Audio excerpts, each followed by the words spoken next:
자, 잠시 이동하여 꽃도 바꾸고. 네, 저게 흰 카네이션의 빨간색 장미인데 되게 이쁘고요. 푸에고가 아니라 저거는 뭐야?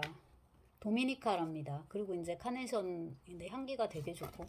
자, 백지는 8권에 들어가 있습니다. 이 아카데미판 전집에 제가 이제 이 논문을 쓰면서 백지를 원서로 꼼꼼하게 읽었는데, 학부 3학년 때 저희가 작가 연구 시간에 도스옙스키 수업을 이제 들었는데요. 저 이제 대학원을 갈 거였으니까 그때부터 이미 되게 열심히 전공 수업을 들었는데, 그때 이제 선생님이 은사죠. 선생님께서 항상 원문 강독을 시켰어요. 그래서 이제 백치는 이폴리트 부분을 이제 읽었던 것 같은데, 그거를 예습하던 그날에 신림동 구동에 정전이 돼가지고 독서실도 그때 정전이 됐던가, 그래서 선배 언니 하숙집에 가가지고 예습을 했던 기억이 있고, 그 선배 언니는 시립대 중문과 교수가 됐는데 진짜 말 맞다나 저 빼고 다 교수 다 됐네. 아무튼 이제 이렇게 읽으면서 한번 그 백치의 이른바 진짜 깊은 맛을 이제 느껴보고, 그 이렇게 글자 뭐 빡빡합니다. 그래서 이제 제가 지금 이 논문에서 인용문으로 읽는 부분들은 다 이제 제가 번역을 한 건데, 더 나이가 들기 전에 이제 백치를 좀 백치의 우리말 버전을 내가 만들어야겠다 라는 욕심이 있습니다. 이렇게 좀 빽빽하죠, 그죠? 그래서 쉽지 않은 네, 작업입니다. 자, 그래서 이제 무시키니 이게 이 책입니다. 판본 8권에 31쪽, 32쪽이니까 이제 초반부인데요. 처음에 만났을 때 이제 이렇고 510쪽이 마지막 쪽이란 말이에요. 그러니까 이게 만만한 또 분량도 아닙니다. 자, 놀라운 얼굴이군요. 공작이 대답했다. 그녀의 운명이 평범하지 않으리라고 확신해요. 얼굴은 명랑하지만 많은 고통을 겪은 거죠. 네? 이건 오만한 얼굴, 정말로 오만한 얼굴인데 글쎄 모르겠군요. 착한가요? 아, 착하기만 하다면. 그러면 모든 게 잘 될 텐데. 그렇게 이제 대화가 오고, 가냐는 공작에게 어떻게 이제 말을 걸어요. 당신이라면 이런 여자와 결혼하고 싶겠습니까? 라고 물어요. 왜냐면 지금 가냐가 이 나스타샤 필포브나하고 혼담이 오가는 상황이거든요. 그러니까 공작이 무시키니 나는 어떤 여자와도 결혼할 수 없어요. 건강하지 않거든요. 아, 그럼 로고즈는 결혼하고 싶을까요? 로고즈는 어떨까요? 어떻게 생각합니까? 그럼요. 그러고 싶어 하겠죠. 내일이라도 당장 할걸요? 결혼하고 일주일 만에 이 여자를 찔러 죽일지도 모르죠. 라고 이렇게 무시킨이 말합니다. 그래서 여기서도 보이지만 도스옙스키의 주인공들은 정말로 말을 막 합니다. 도무지 에티켓이라는 게 없고, 애들로 말하는 이런 게 없고, 눈치 없이 너무 많이 말하고, 그 다음에 이제 이게 직설화법인데, 여기서 이제 그 물시킨이 나스타샤 필리포브나를 직접 보기도 전에 그녀에 대해서 이제 그 레베제프하고 로고진이 하는 얘기를 들었고, 그러니까 선입견이 이만큼 있고, 그 다음 지금 사진을 봤죠? 보고 나서 이제 하는 말이 이거란 말이에요. 로고진은 그녀와 결혼하고 싶어 할 거다. 당장이라도 할 거다. 하지만 하고 나서 뭐야, 일주일도 안 돼서 그 여자를 찔러 죽일 거다. 라는 이 말이 작품의 지금 31쪽 이쪽에 나오는 말인데, 이 말이 앞으로 이제 플롯을 그대로 다 예견하는 복선이라고 이제 할 수 있습니다. 스포일 하자면은 결국 이제 소설은 이런 식으로 이제 가는 거죠. 결국 다 죽이게 되니까. 자, 그렇게 되고요. 그리고 이제 그 다 간 다음에 그녀가 이 무시킨이 이 사진을 보는데, 아까는 이제 사람들이 옆에 많았는데 아무도 없고 자기 혼자서 이제 사진을 들여다보면서도 오만과 경멸, 거의 증오, 뭔가 사람을 잘 믿고 뭔가 놀라울 정도로 소박한 것이 결합된 눈부신 아름다움. 그러니까 오만 경멸 이런 건 이제 약간 어른스러운 그런 거잖아요. 성숙한 여성 이런 거고, 증오 이런 것도. 근데 이제 사람을 잘 믿고 뭔가 놀라울 정도로 순박한 것, 소박한 것, 이건 어린애스러움. 그러니까 이제 모든 남성이 모든 여성에게 바라는 그런 걸 이제 다 결합한. 그래서 요는 뭐냐면 되게 예쁘다는 거예요. 그래서 눈부신 이제 아름다움이라고 표현을 했는데, 그거에 압도되어 이 무시킨이 입을 맞추기도 한단 말이에요. 그래서 구체적인 묘사가 어떻든 간에 이제 그 무시키는 나사샤 필리포브나를 이미 사진만으로 이미 이제 반했고, 그 다음에 이제 그 나사샤 필리포브나 바라시코바라고 이제 제가 이름을 말씀을 드렸는데, 바라시코바는 이제 양이라는 뜻입니다. 그래서 러시아에서 바란 하면 순양인데, 바란이나 하면 양고기. 그 다음에 우니보, 우제베아, 글라자, 바라니. 이러면 너 눈이 양눈이야, 순양 눈이야. 이러면은 너 눈이 썩은 동태 눈이야. 이거하고 똑같은 말이에요. 근데 멍청해 보이는 이제 이런 띵하고 멍하고 이제 이런 건데, 그래서 이 바라시코바라는 이름이 이제 암시하듯이 무시키는 첫눈에 이 그녀는 길 잃은 한 마리 어린 양이다. 내가 저 양을 품어줘야겠다라고 이제 생각하게 되는 거죠. 그 지가 누군데. 이제 그 얘기는 이제 나중에 하도록 하고 이 챕터는 나스타샤 필리포브나에 대한 거니까 그녀 얘기를 계속 하겠습니다. 자, 그래서 그녀가 소설에 등장하기 전부터 그녀는 이 남자들에 의해서 전형적인 파무 파탈의 모습으로 독자에게 소개가 됩니다. 너무 예쁘고 이제 보통 근데 여조숙녀 느낌은 아니잖아요. 그래서 보통 여자가 아니구나라는 이제 생각이 드는데 사실 그 나스타샤 필리포브나의 이 이미지 자체가 그 서유럽의 굉장히 유구한 이제 역사를 자랑하는 여성에 대한 어떤 두 개의 시각을 반영하는 거죠. 성스러운 성녀, 그 다음에 이제 파무 파탈 유형, 마녀, 이렇게. 근데 이거나 저거나 다 뭡니까? 다 그 당시 남성의 여성에 대한 성적인 판타지가 이제, 이렇게 이제 반영이 되어 있는 거죠. 그리고 이제 소설은 결국 이거 이제 두 개가 같이 가는 걸로. 네.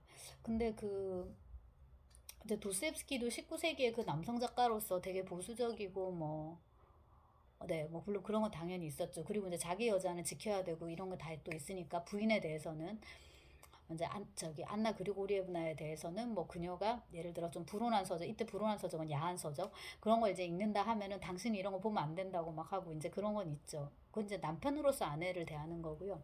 그 남성 작가로서 여성 작가를 그리는 거 보면은 너무 이제 여성을 신화하기 때문에 여성 캐릭터가 리얼리티가 많이 떨어지는 건 있어요. 그거는 사실이에요. 그렇긴 한데 그럼에도 불구하고 그러니까 소설적 리얼리티는 물론 톨스토이의 주인공들이 훨씬 더 있습니다. 뭐 나스타샤 로스토바도 그렇고 뭐 안나 까레니나의 주인공인 안나 까레니나도 그렇고 부활의 여주인공인 까투샤 또 마슬로바도 마찬가지고 전부 다 사회적인 리얼리티 뭐 문학적인 리얼리티는 그 여주들이 훨씬 더 많이 갖고 있어요. 근데 도스옙스키의 여주인공들은 뭐가 있냐면은 이 나스타샤 필리포브나가 보여주듯이 남주들도 물론 그렇지만 여주들도 굉장히 돋는 캐릭터들. 그러니까 세기에 하나 나올까 말까 한 되게 이례적인 천재들이에요. 근데 얘네들이 꼭 없으라는 법은 없다는 거죠. 그러니까 이런 인물이 19세기에도 분명히 있기는 있었을 거라는 말이에요. 그러니까 캐릭터가 되게 어, 일반적인 캐릭터는 아니죠. 그러니까 톨스토이 소설에서는 도무지 볼 수 없는 그런 이제 여성 주인공들의 이제 모습인데 그 중에서 이제 가장 으뜸인 인물이 나스타샤 필리포브나입니다. 근데 이제 19세기 이 러시아라는 시공간 속에서 그녀가 자기의 어떤 에네르기, 리비도라고 할 수도 있을 거고, 그거를 발휘할 수 있는 어떤 가능성이 별로 없는 거예요. 그게 이제 문제인데, 그 부분을 이제 성장 과정부터 한번 이제 짚어볼 건데요. 7살 때 고아가 된 걸로 나옵니다. 동생이 있었는데 그는 6살이었는데 걔는 일찌감치 죽었어요. 그래서 아버지의 친구이자 부유한 귀족인 토츠키가 나옵니다. 아파나시 뭐뭐뭐 토츠키였는데 토츠키가 이제 데려가서 키웁니다. 원래 외국에 나와 있었는데 이제 5년쯤 뒤에 자기 영지를 이제 방문을 했더니 소녀가 이제 그새 자라 있잖아요. 한 12살 정도 돼 있는데 애가 이제 예쁘장하고 그렇죠. 똘똘하고 그래서 가정교사까지 초빙해갖고 열심히 이제 교육을 시킵니다. 4년쯤 뒤에 다시 왔는데 애가 이제 16살이 됐으니까 이제는 처녀에서 다시 소녀에서 처녀로 가는 거잖아요. 그래서 이 아이를 어떤 마을로 옮기는데 이름이 오트라드노에, 그러니까 아트라드노인데 이게 환희의 이런 뜻이란 말이에요. 그러니까 요거 자체가 조금 되게 노골적인 이제 그런 느낌이 듭니다. 근데 이제 이 부분을 소설은 잘 얘기를 하지 않아요. 근데 그 TV 시리즈 부분에서는 토츠키가 이제 애를 그러니까 아주 이렇게 범죄 수준으로 이렇게 강제적으로 하진 않지만 어쨌거나 애를 좀 거시기 하는 이제 이런 장면을 흑백으로 이렇게 조금 이제 한 좀 짧게 이렇게 넣었는데 그 부분에 대해서 소설에 별로 얘기가 되지 않는다는 걸 제가 강조를 합니다. 그래서 대략 이 지점, 즉 유복한 환경에서 귀여움을 듬뿍 받던 수줍음을 잘 타는 양녀가 정확히 언제 어떤 경위로 이 중년 귀족의 괄괄하고 드센 첩이 되었는지 소설은 자세히 말해주지 않는다. 애첩 요거 이제 러시아어로 난로슌 있잖는데 진짜 왜 옛날에 이제 귀족이나 뭐 봉건 영주나 이런 사람들 옆에 붙어 있는 그런 이제 여자들 있잖아요. 근데 사실 생각을 해보면은 걔네들의 인생이 요것도 이쁘죠, 그죠? 요거 니시언스였는데 다듬다 보면은 이게 자꾸 떨어져서 내가 뭘 잘못했나 이렇게 생각하는데 그게 아니라 이 꽃 자체가 좀 힘이 없으면 이렇게 모가지가 댕강 잘리듯이 이렇게 잘리나 봐요. 이 리시안시오스 우리말로는 꽃도라지라고 도라지과에 속한다고 하네요. 옆에 있어가지고 아무튼 그래서 그 시대의 어떤 성모럴, 그 다음에 이제 먹고 살기의 팍팍함 같은 걸 생각하면은 이렇게 이제 귀족이나 뭐 영주나 왕이나 어의 이런 궁녀, 첩으로 사는 것도 그렇게 나쁘진 않지 않았을까라는 생각이 들기는 하는데요. 왜냐하면 여자만 살기 힘들었던 건 아니기 때문에 또 모르겠습니다. 이렇게 말하면 너는 뭐 네가 여자인데 어떻게 그렇게 말을 해 이렇게 할지 모르겠지만 나사샤 필리포브나에게도 초점을 맞추면 고한데 더 안 좋은 옵션들이 되게 많단 말이에요. 근데 이제 그녀에게 이런 옵션이 주어졌어요. 근데 심지어 여동생은 죽었는데 얘는 죽지 않고 살았고, 그 다음에 이제 성장 과정을 보면은 어쨌거나 이 토츠키가 딱히 이제 그 유산을 받은 것도 아닌데, 그러니까 그녀의 양육비나 뭐를 받은 것도 아닌데, 토츠키가 자기 돈으로 얘를 이렇게 먹이고 입히고 교육까지 시켰단 말이에요. 그래서 이제 그 둘 사이에 있었던 그 관계가 되게 애매한데, 어? 나사샤 필리포브나가 지금 만 25세인 걸로 나옵니다. 이 정도면 노처녀거든요. 이 소설 속에서는.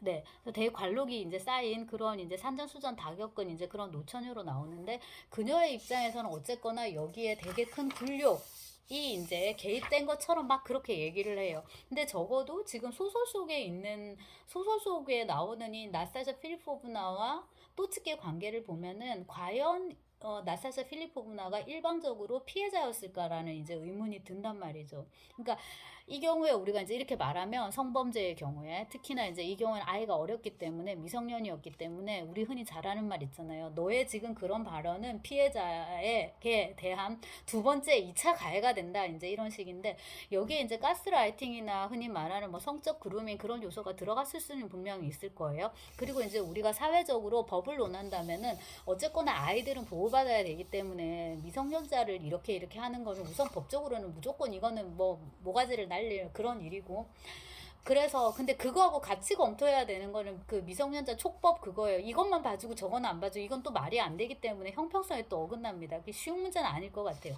근데 요는 뭐냐면 나사 필리포브나 토츠키의 관계를 되게 작가가 애매하게 써놨다는 그거예요. 토츠키가 일방적으로 잘못하고 나스타샤가 일방적으로 당했다 이런 독법은 굉장히 나스타샤 필리포브나를 폄훼하는 독법이라는 거예요.